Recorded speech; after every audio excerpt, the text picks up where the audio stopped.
Okay, so here's a project. You guys are always asking about spell work or how do you do this, how do you do that.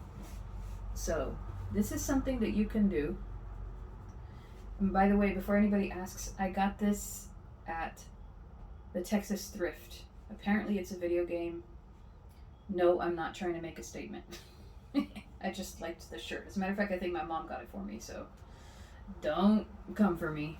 Um, but yeah, so I wanted to bring up a notion that I have mentioned in the past, but I don't think it was really well received. But hopefully, some people listen this time around because I have officially seen it work so many times that I can testify to its ability.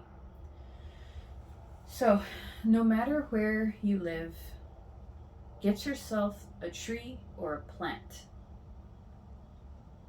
And most of the people watching this are spiritual people and they already have their deities or their gods, their goddesses, their santos, their spirits, what have you. Get yourself a plant, preferably a tree. Somewhere where you have access to it pretty regular. What you're going to do is you're going to dig into the soil, or if it's a potted plant, dig into that soil.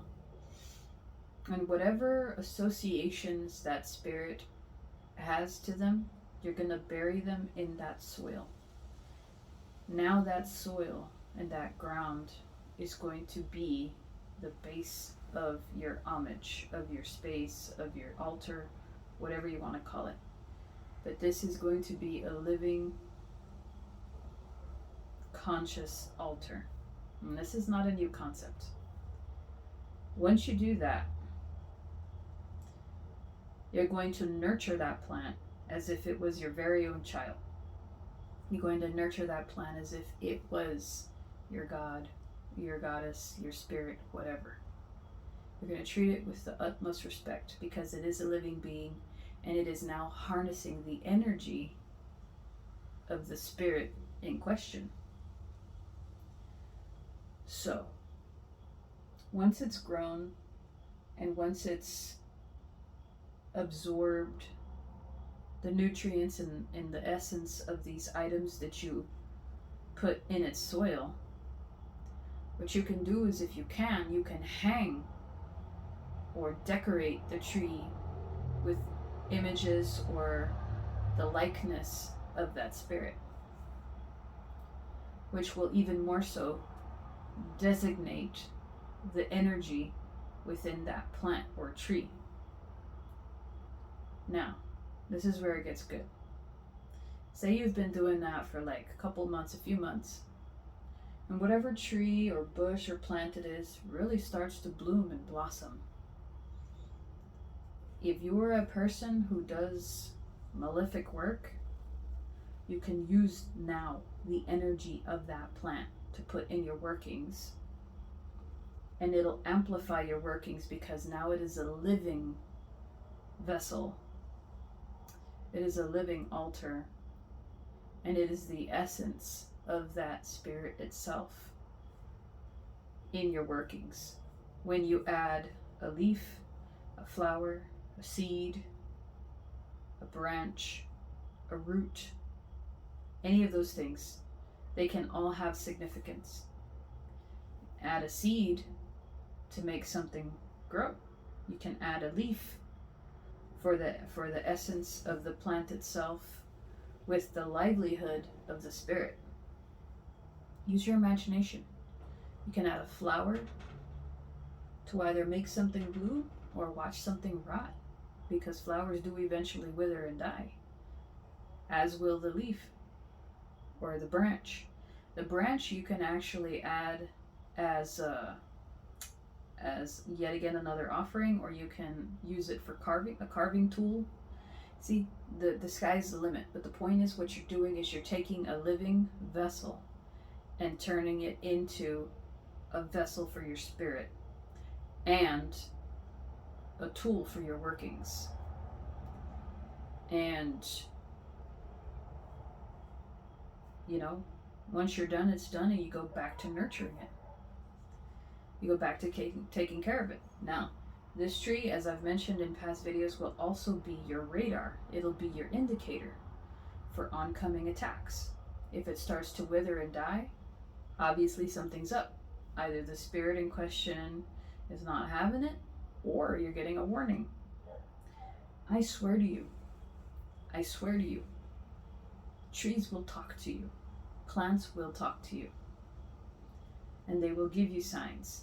You just have to be open to listen. They will move by themselves.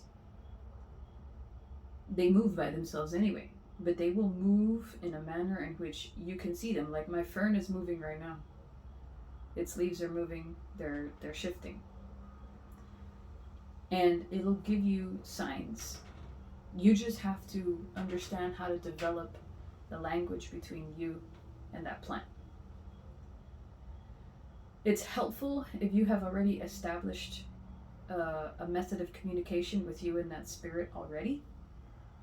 But I'd like to note also that giving a plant as an offering to a spirit is also a great first move when you're first starting a relationship with a spirit.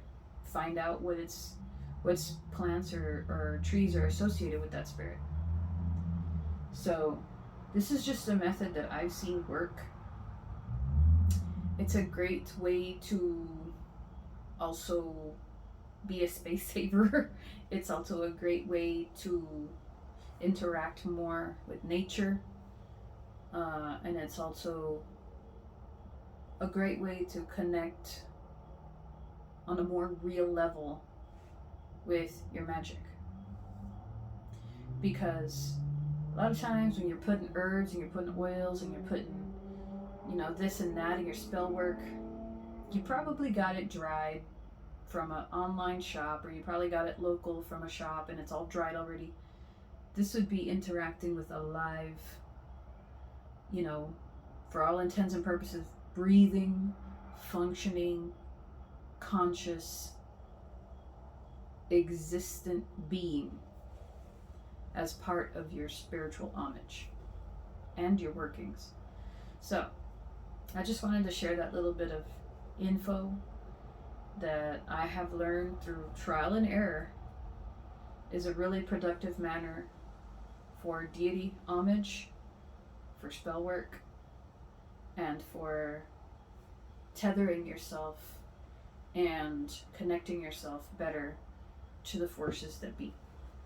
So thanks for watching, and if y'all have any questions, leave them down below, or any comments. Try to do my best to get back to you. And any kind of rude or snide comments, I'm just going to delete and or going to block, because this is a comfort zone here. We're not doing that hatred stuff here.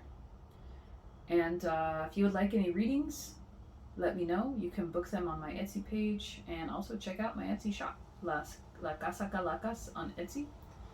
And thanks for watching, guys. We'll see you in the next video.